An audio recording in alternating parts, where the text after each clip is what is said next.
রাতুল, আমি আসনের আগে গাড়িটা ঠিকঠাক ধুইয়া মুছা রাখিস। হ্যাঁ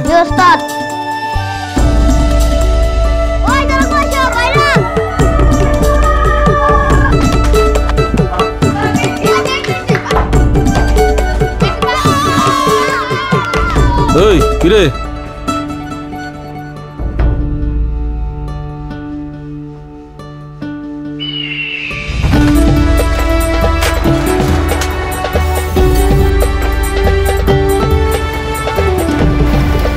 যে শিশুদের খেলার মাঠে আনন্দ ছড়াবার কথা, সেই শিশুদের কোমল মনগুলি আটকে আছে শিশু শ্রমের নির্মম কারাগারে।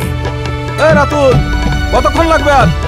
আমরা কি পারি না এইসব শ্রমজীবী শিশুদের একটা সুন্দর শৈশব উপহার দিতে?